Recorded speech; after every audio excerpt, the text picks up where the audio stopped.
Admiral Kang Wu stood on the bridge of his massive ship and looked at the stars. He had been watching the small blue planet called Earth for over 20 years. The planet looked peaceful from space, but Kang Wu knew better. The humans who lived there were always fighting each other. Kang Wu belonged to a race called the Altarians. They looked like tall, thin humans but had silver skin and large black eyes. The Altarians were part of something called the Galactic Council. This council watched over young planets and decided when they were ready to join the galaxy. Earth was not ready.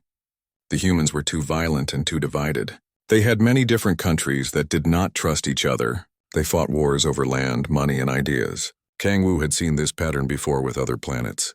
Most species like this destroyed themselves before they could reach the stars. Captain Li Bok was much closer to Earth than Kang Wu. He commanded a small station called Silent Vigil that was hidden in Earth's asteroid belt. The station was invisible to human technology, and Li Bok used it to watch everything that happened on the planet below. Li Bok was younger than Kang Wu but just as experienced. He had spent 15 years watching humans through powerful cameras and sensors. He saw their wars, their cities, and their attempts to build rockets. The humans were trying to reach space, but their technology was still very basic. Every month, Li Bok sent reports to the Galactic Council. His reports always said the same thing. Humans were not ready. They were too busy fighting each other to work together. They had nuclear weapons that could destroy their whole planet. Most importantly, they had no idea that other intelligent life existed in the galaxy. The Galactic Council was made up of many different alien races. The most powerful were the Vorthak Empire, the Nexus Collective, and the Ethereal Dominion. These three groups did not like each other very much, but they agreed on one thing. Young planets needed protection from themselves. The Vorthak looked like large lizards that walked on two legs. They were strong warriors but believed that might made right. The Nexus Collective were beings made of living crystal who thought with one shared mind. The Ethereal Dominion were creatures made of pure energy, who believed they were better than all other life forms. All three groups thought humans were typical primitives. They expected humans to either blow themselves up with their own weapons or stay trapped on their planet forever. This had happened to hundreds of other species throughout galactic history. But something was happening on Earth that none of the Watchers knew about. In a secret laboratory buried deep underground in South Korea, Dr. Park Hai was working on something that would change everything. Dr. Park Hai was a brilliant scientist who had been studying strange metal fragments that had been found in remote areas around the world. These fragments were not made of any material known to human science. They were pieces of alien technology from crashed observation probes that the Watchers had lost over the years. Park Hai worked with two other scientists, Kim Do and Choi Sol. Kim Do was an expert in building engines and machines. Choi Sol was a master of computers and electronics. Together, the three scientists had been secretly studying alien technology for over 10 years. The work was dangerous and had to be kept completely secret.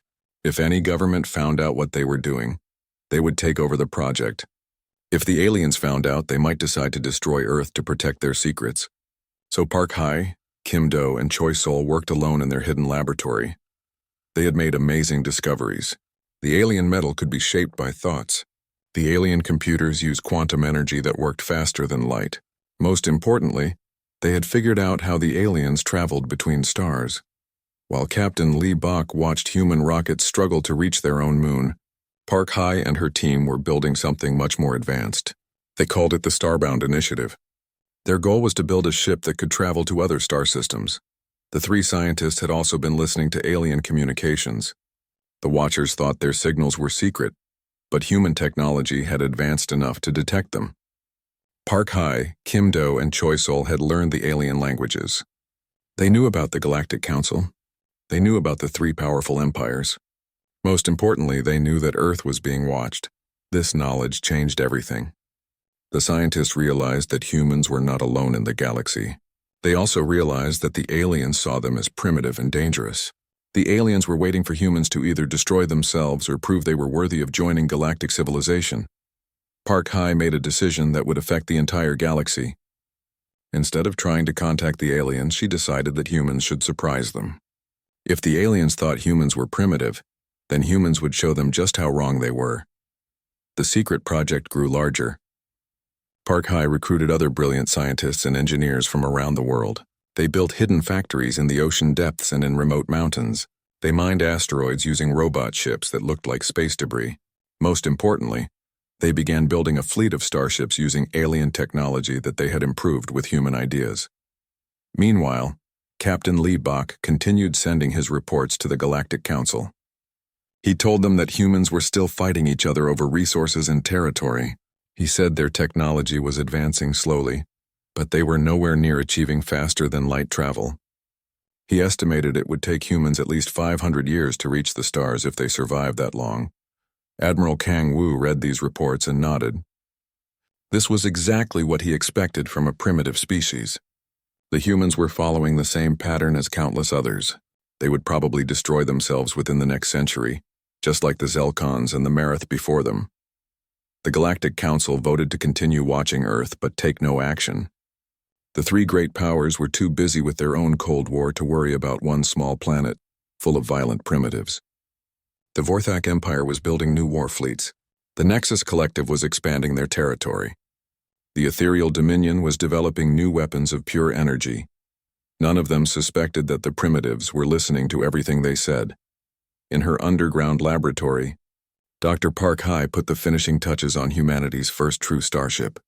She had named it Thunder because she wanted the galaxy to hear them coming. The ship was beautiful and terrible at the same time. It looked like no alien vessel ever built, because it combined alien technology with human creativity in ways the Watchers could never imagine. Admiral Yoon Tae, the finest military leader Earth had ever produced, stood in the Thunder's command center. He had been chosen to lead humanity's first mission to the stars. Around him, the best pilots, engineers, and soldiers from every nation on Earth prepared for a journey that would announce to the galaxy that humans were no longer content to be silent. The Thunder lifted off from its hidden base in the outer solar system. Its engines made no sound that alien sensors could detect, but Admiral Yoon Tae knew that soon the entire galaxy would hear the thunder of human starships. The age of hiding was over. The age of humanity among the stars was about to begin. 6 months had passed since the Thunder completed its secret mission to Proxima Centauri. Admiral Yoon Tae and his crew had proven that human technology could travel between stars without being detected. Now they were ready for the next step, but the galaxy decided to move first. General Repthan Vorthak was tired of waiting. For over 200 years, the three great powers had maintained an uneasy peace. The Vorthak Empire, the Nexus Collective, and the Ethereal Dominion had divided the galaxy between them. But Repthan wanted more. He commanded the largest fleet in Vorthak space, and he believed it was time to use it. The target was a Nexus mining colony called Crystal Point. The colony was on the edge of Nexus territory, far from their main fleets. It would be an easy victory that would send a message to the other powers. The Vorthak were ready to expand their empire. Repthan's attack fleet consisted of 50 massive warships. Each ship was built like a fortress with thick armor and powerful weapons. The Vorthak believed that the strongest warrior should rule, and their ships reflected this philosophy. They were designed to smash through any defense and destroy any enemy. The attack began without warning. Repthan's fleet emerged from faster-than-light travel right on top of Crystal Point. The mining colony had only a small defense fleet of 10 ships. The Nexus tried to fight back, but their crystal-based vessels were no match for Vorthak firepower. Within 3 hours, Crystal Point was destroyed. The Nexus fleet was scattered, and thousands of crystal beings were dead. Repthan broadcast a message to the entire galaxy. The Outer Rim territories now belong to the Vorthak Empire. Any who challenge us will share the fate of Crystal Point. The news of the attack spread quickly through galactic communication networks. The Nexus Collective was outraged. Their hive-mind consciousness buzzed with anger and demands for revenge. The Ethereal Dominion saw an opportunity to gain territory while their enemies fought each other. The Cold War was becoming hot. Captain Lee Bach received emergency orders from Admiral Kang Wu. The fighting was spreading toward the outer edges of the galaxy, including the sector where Earth was located. Lee Bach was ordered to evacuate his observation post immediately. The Galactic Council did not want to risk losing their watchers in the coming war. Lee Bach began preparing to abandon Silent Vigil. He had spent 15 years watching the humans, and he felt sad to leave. But orders were orders, and the safety of galactic observers was more important than watching one primitive planet. As Liebach packed his equipment, his sensors detected something impossible. Massive energy signatures were appearing throughout Earth's solar system. The readings showed ships emerging from faster-than-light travel, but that was impossible. Humans did not have that technology. Liebach checked his instruments again and again. The readings were real. Something was happening in Earth's asteroid belt, something that his sensors could barely detect. Whatever was out there was using technology more advanced than anything in his databases. On the bridge of the Thunder, Admiral Yun-Tae was speaking to his fleet commanders through quantum communication. The technology was based on alien science but improved with human engineering. It allowed instant communication across any distance without the possibility of interception. "Commander Han Yu, report from Lightning Battle Group," Yun-Tae said calmly. Commander Han Yu's voice came through clearly from her flagship Lightning, which was hiding behind Jupiter's largest moon. 12 ships ready for combat, Admiral. All stealth systems functioning perfectly. The enemy will not see us coming. Captain Namgil, status of Storm Battle Group. Captain Namgil commanded 15 ships hidden in the asteroid belt between Mars and Jupiter. Storm Group ready, sir. Our new weapons have been tested and are performing beyond expectations. Captain Bayek Ara, report from Tempest Group. Captain Bayek Ara was the youngest of the fleet commanders, but Admiral Yun-Tae trusted her completely. She commanded 23 ships positioned near the outer planets. Tempest Group standing by, Admiral. We are ready to show the galaxy what humans can do. Dr. Park Hai, now serving as the fleet's chief technology officer, joined the communication from her laboratory ship Genesis. Admiral, all ships are equipped with our latest innovations.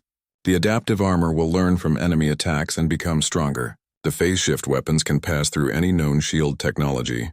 Most importantly, our quantum tunneling drives leave no trace that alien sensors can follow. Admiral Yun-Tae nodded with satisfaction. Humanity had built 50 advanced warships in secret bases throughout the solar system. Each ship was a masterpiece of human engineering combined with alien technology. More importantly, each ship was crewed by Earth's finest soldiers and scientists, people who understood that they were fighting not just for victory, but for humanity's future among the stars. The human fleet had been watching the galactic conflict with great interest. They knew about General Repthan's attack on Crystal Point. They had intercepted communications from all three powers as they prepared for war. Most importantly, they knew that the Vorthak fleet was heading toward Earth's sector. Repthan had chosen Earth as his next target for simple reasons. His intelligence reports said it was a primitive world with no defenses. Taking it would be easy and would give him a base close to both Nexus and ethereal territory. He had no idea that the primitive planet was actually the home of the galaxy's newest and most dangerous military force. The Vorthak fleet consisted of 30 massive warships, each one larger than any human vessel.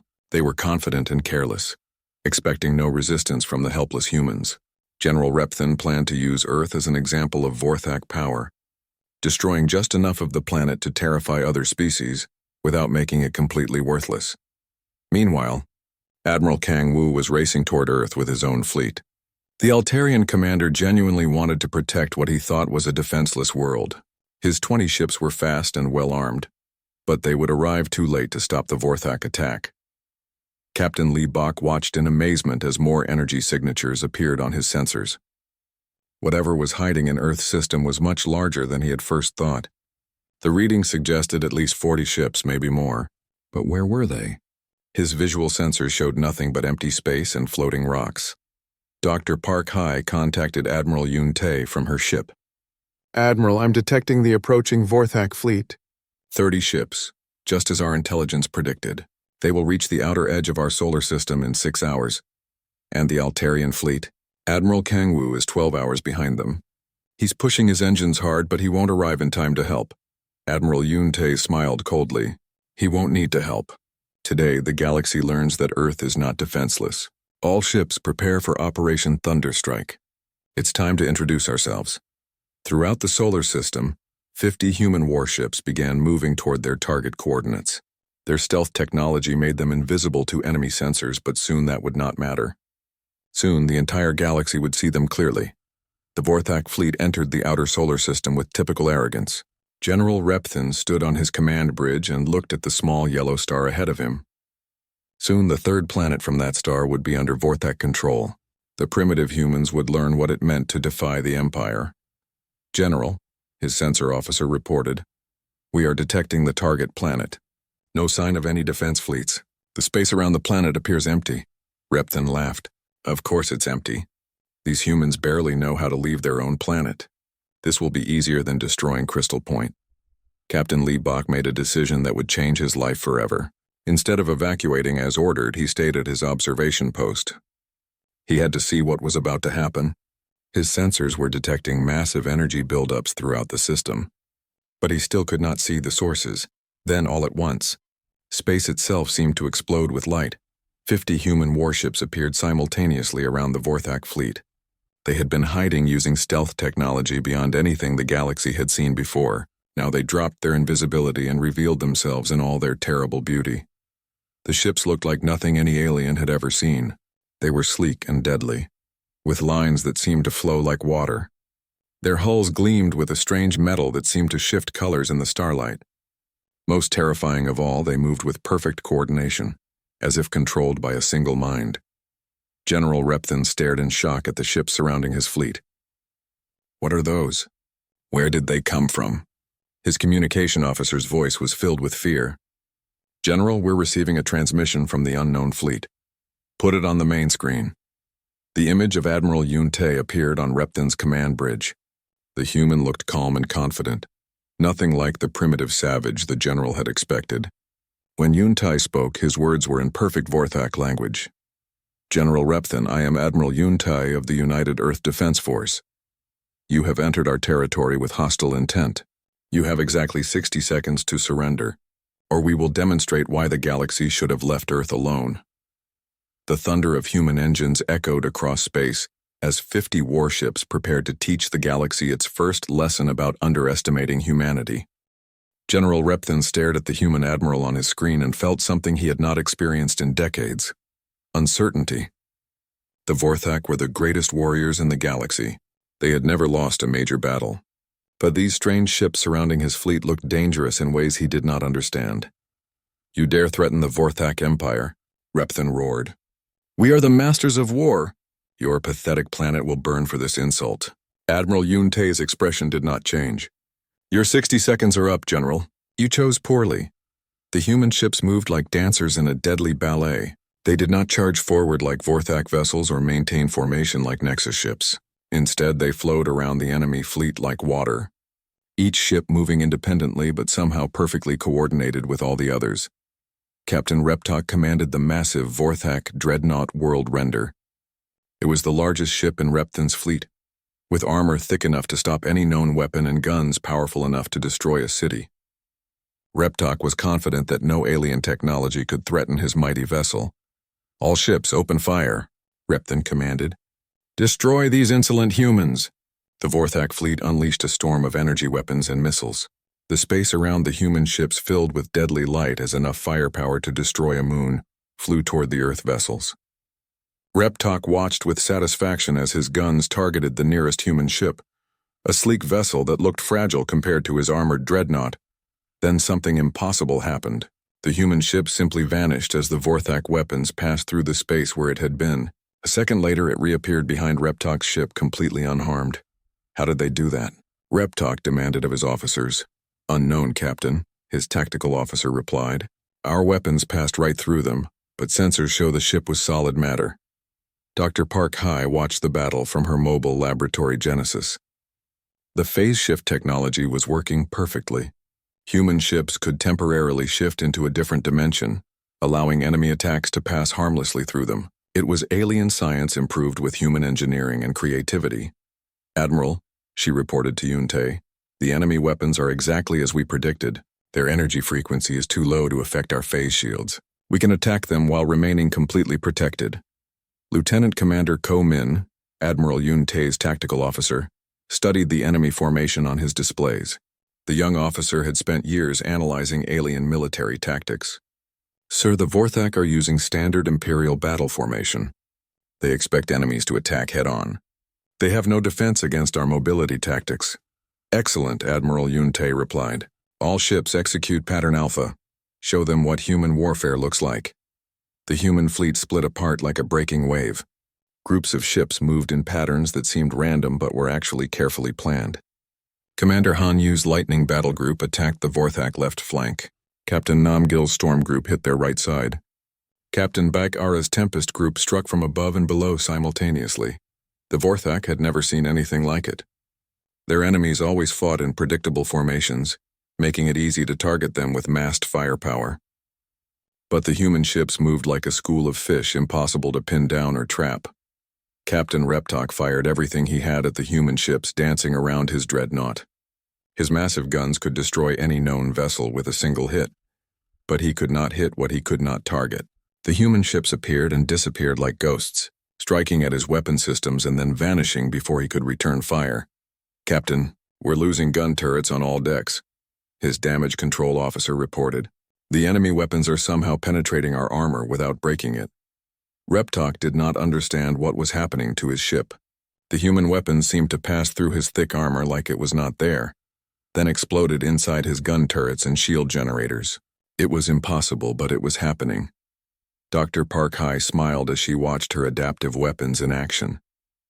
The smart projectiles learned from each impact, adjusting their phase frequency to match whatever they hit.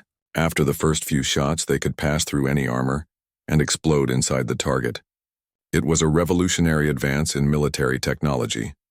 Commander Han Yu led her battle group in a complex maneuver around 3 Vorthak cruisers. Her flagship Lightning was smaller than any enemy vessel, but it moved 3 times faster and could hit targets the Vorthak could not even see. Target their life support systems, she ordered her weapons officer. We want them to surrender, not die. This was another shock for the Vorthak. In galactic warfare, the goal was always total destruction of the enemy. Ships fought until one side was completely destroyed, but the humans were targeting systems that would force surrender without killing anyone. Captain Baek-Ara demonstrated this mercy most clearly when she engaged the command ship directly under General Repthan's nose. Her ship Tempest faced the massive Vorthak flagship in what looked like an impossible fight. The enemy vessel was 10 times larger and carried 100 times more firepower. But size meant nothing when the enemy could not hit you. Tempest phased through the flagship's attacks and returned precise strikes that disabled weapons, engines, and life support. Within minutes, the proud Vorthak flagship was helpless, floating dead in space. General Repthan, Admiral Yun Tae's voice came over the communication system. Your ship is disabled. Your fleet is defeated. Do you surrender, or do we continue this demonstration? Repthan looked around his darkened command bridge. His weapons were gone. His engines were offline. His life support was failing. Half his fleet was in the same condition, and the other half was fleeing in panic. He had never imagined that defeat could come so quickly and completely. I surrender, the proud Vorthak general said quietly. The Battle of the Outer Rings, as it would later be known, lasted exactly 47 minutes. The human fleet had defeated a force twice their size without losing a single ship. More importantly, they had done it while capturing most of the enemy vessels intact and keeping casualties to a minimum. News of the battle spread across the galaxy at the speed of light. Admiral Kang Wu, still racing toward Earth, received the reports with complete disbelief. His instruments told him that an unknown fleet had appeared from nowhere and crushed the Vorthak in minutes. It was impossible, but it had happened. Captain Lee Bok transmitted everything he had seen to the Galactic Council. His reports would be studied for years to come, but the immediate impact was clear. Humanity was not the primitive species everyone had thought. They were something entirely new and potentially very dangerous. The 3 great powers reacted with shock and fear. The Vorthak Empire had lost their most powerful fleet to unknown aliens. The Nexus Collective saw an opportunity to expand while their enemies were weak. The Ethereal Dominion wondered if these new humans could be allies, or if they were a threat to be eliminated. Admiral Yun Tae ordered his fleet to take defensive positions around Earth's solar system. The prisoners from the Vorthak fleet were treated well and given medical care. The captured ships were studied to learn more about galactic technology and tactics. Dr. Park Hai was amazed by what they had accomplished. Admiral, we have completely surprised them. They thought we were primitives, but now they know we are more advanced than any of them. This is only the beginning. Admiral Yunte replied. The galaxy has been at war for centuries. The three powers think might makes right. They have forgotten that there might be better ways to solve problems. Komin studied the tactical reports from the battle. Sir, we're detecting massive fleet movements throughout the galaxy. It looks like everyone is sending ships toward our location. Admiral Yunte nodded. He had expected this reaction. The galactic powers would want to either recruit humanity or destroy them before they became too dangerous. The Vorthak Nexus and ethereal forces were all mobilizing their remaining fleets. How long before they arrive? He asked. The fastest ships will be here in 5 days, Komin replied. The main fleets will arrive within a week. Then we have 5 days to prepare for the real test, Admiral Yunte said. Contact all our hidden bases. It's time to reveal the full strength of the Earth Defense Force. Throughout the solar system, secret shipyards began launching vessels that had been under construction for years. The 50 ships that had defeated the Vorthak were just the beginning. Humanity had been preparing for this moment since they first learned they were being watched. Captain Lee Bach watched from his hidden observation post as more and more human ships appeared. His sensors detected construction facilities in the asteroid belt, hidden bases on distant moons, and mobile shipyards that had been disguised as space debris. The humans had been busy while the galaxy ignored them. How many ships do they have? He wondered aloud. The answer would shock the galaxy even more than their first victory. Humanity had not built just a small fleet. They had constructed an entire space navy, with hundreds of advanced warships and thousands of support vessels. They had done it all in secret, right under the noses of the aliens who thought they were watching everything. Admiral Yunte stood on the Bridge of Thunder and looked at the approaching alien fleets on his tactical display. In a few days, every major power in the galaxy would be here. The next 7 days would be remembered as the 7-Day War, though no one called it that while it was happening. Admiral Yunte stood in the command center of Thunder and watched 3 massive alien fleets approach Earth's solar system. Each fleet was larger than anything humanity had ever faced, but he was not afraid. He had been planning for this moment for years. The ethereal Dominion arrived first. Their ships looked like floating crystals made of pure light, beautiful and terrible at the same time. The ethereals were beings of energy who believed that matter-based life was inferior. They had come to either recruit these surprising humans or destroy them before they became a threat. High Ethereal Zephon commanded their fleet from a vessel that seemed to be made of captured starlight. He had lived for over 1,000 years and had never seen aliens advance so quickly from primitive to spacefaring. It was impossible according to all galactic science, but it had happened. Send a message to the human fleet. Zephon ordered his communication officers. Tell them that the ethereal Dominion wishes to speak with their leaders. We offer them a place in our empire as honored servants. The message reached Admiral Yunte within minutes. He read it carefully and then showed it to his staff. Lieutenant Commander Komin shook his head in disgust. Honored servants? They still think we're primitives who should be grateful for their attention. They're about to learn otherwise, Admiral Yunte replied. Commander Han Yu, are your ships in position? Commander Han Yu's voice came through the quantum communication system from her flagship Lightning. Yes, sir. My battle group is ready to engage the ethereal fleet. Our new disruption weapons have been tested and are performing perfectly. The human ships assigned to fight the ethereals were equipped with special weapons that Dr. Park Hai had developed specifically for energy-based life forms. The weapons created interference patterns that could disrupt the quantum fields that held ethereal beings together. It was the first time in galactic history that anyone had found a way to harm the supposedly invincible energy creatures. Hi. Ethereal Zephon was surprised when the human admiral rejected his offer. You refuse our generous terms? You would rather fight the mighty ethereal Dominion than serve us willingly? We prefer to stand as equals, Admiral Yunte replied calmly. Join us as partners, or leave our territory. Those are your only choices. Zephon's energy form flared with anger.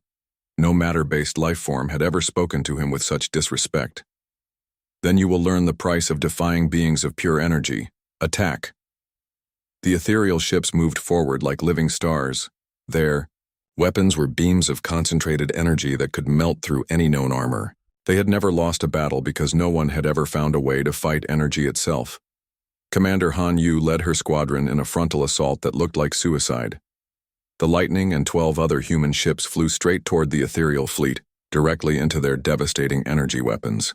The aliens expected to destroy the attackers within seconds.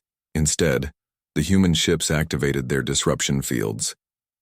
The alien energy weapons struck the fields and scattered harmlessly into space.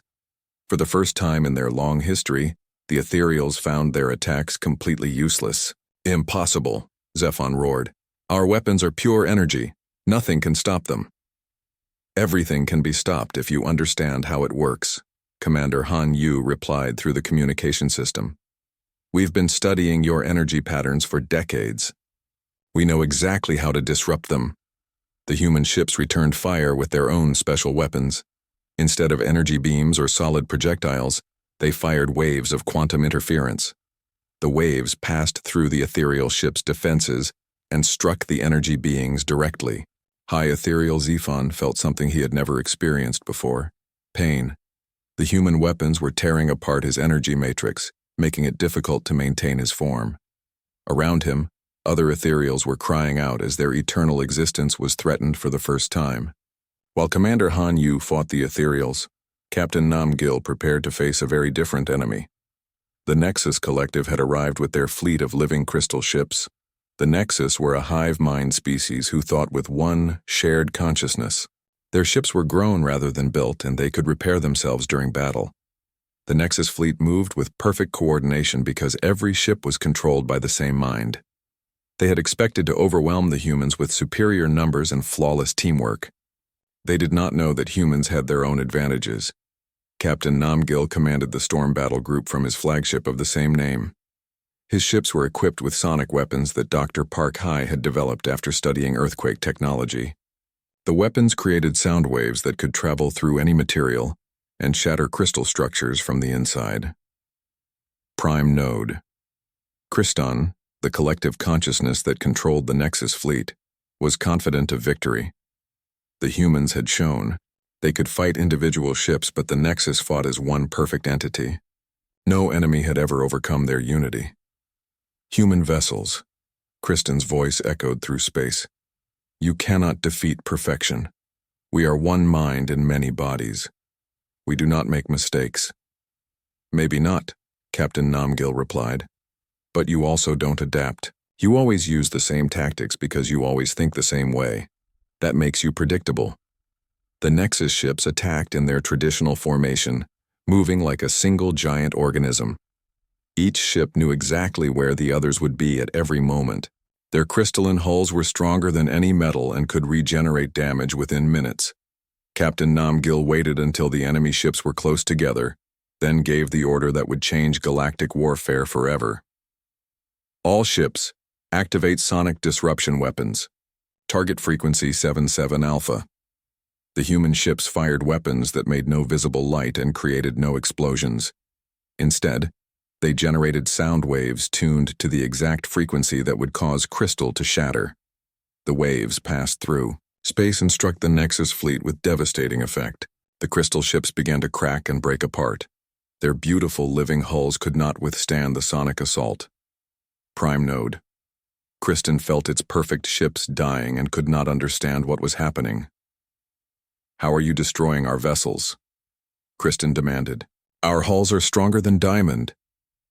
"Strength doesn't matter if you hit the right frequency," Captain Nam Gil explained. "Every crystal has a natural vibration that will break it apart. We just needed to find yours." Meanwhile, Admiral Kang Wu finally arrived with his Altarian fleet. He had expected to find Earth under attack by the Vorthak.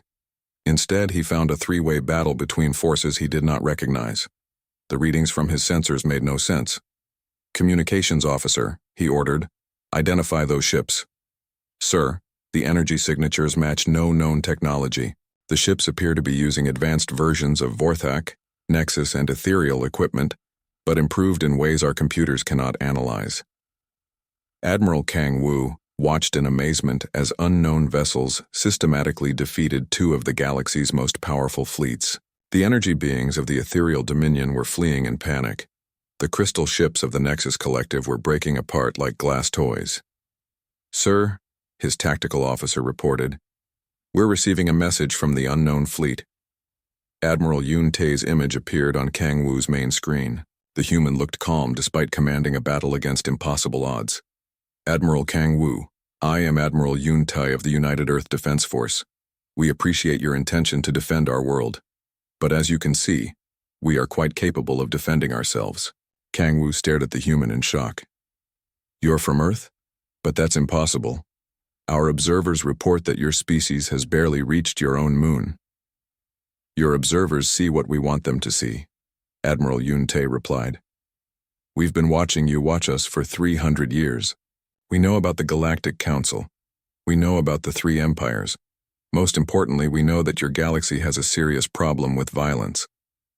Before Kang Wu could respond, his sensors detected something new. More human ships were appearing throughout the solar system. Not just a few ships, but hundreds of them. The primitive species had somehow built a fleet larger than any single galactic power. Dr. Park Hai contacted Admiral Yun Tae from her mobile laboratory. "Admiral, our victory is complete. The ethereal dominion is withdrawing.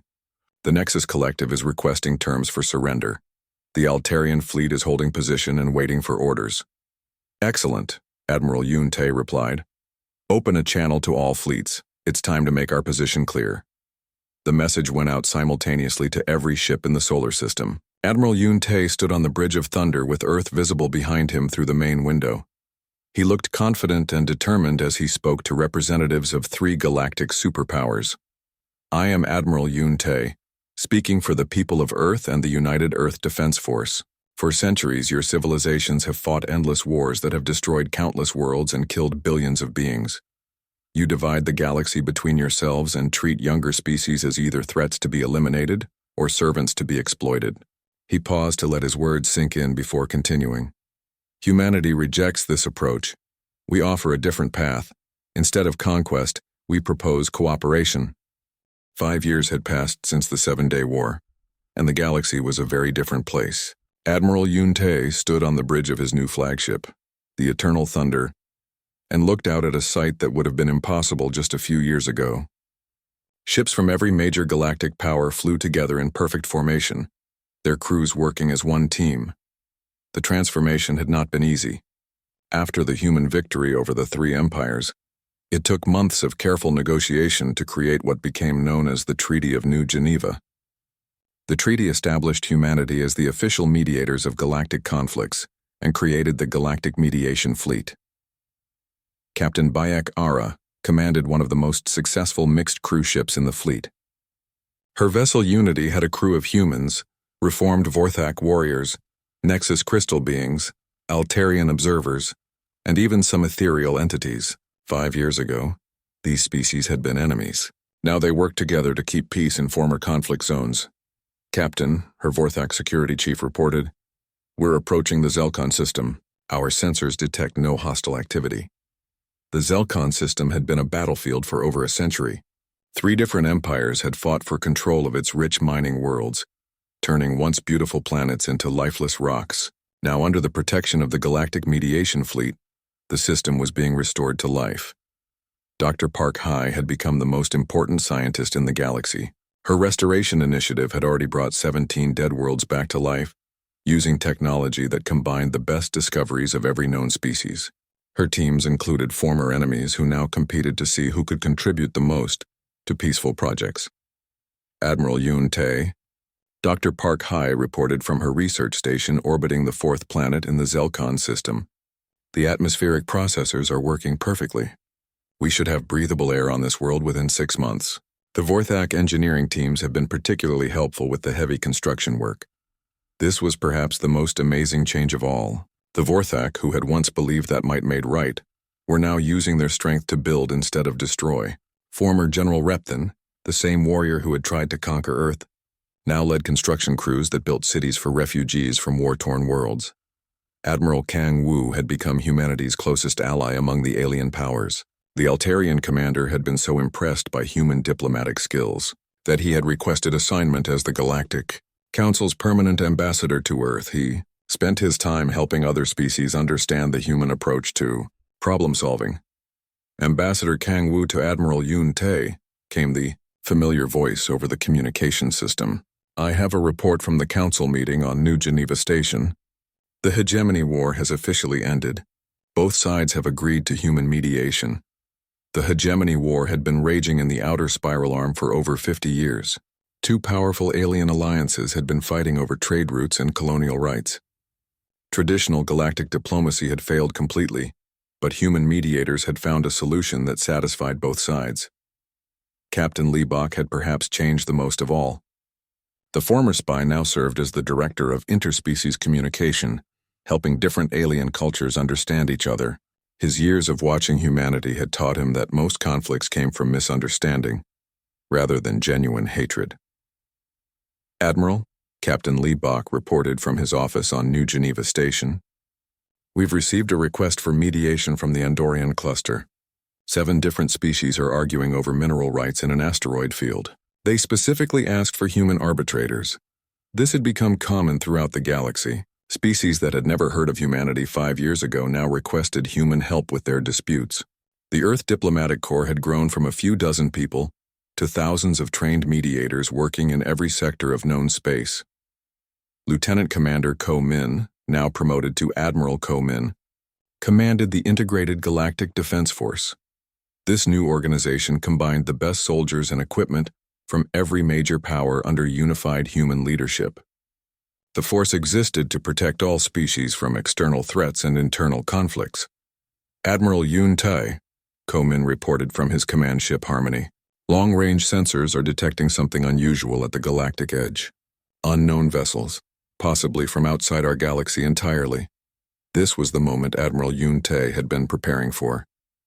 The galaxy had achieved peace among its existing inhabitants, but there were always new threats emerging from the unknown regions of space. The human-led alliance would soon face its greatest test. The unknown threat was called the Void Swarm. They were mechanical entities that seemed to exist only to consume matter and energy. Unlike the organic species of the galaxy, they could not be reasoned with or negotiated with. They simply devoured everything in their path and moved on to the next target. Dr. Park Hai analyzed the first reports of Void Swarm attacks with growing alarm. Admiral, these entities are unlike anything we've encountered. They don't communicate, they don't take prisoners, and they don't leave anything behind.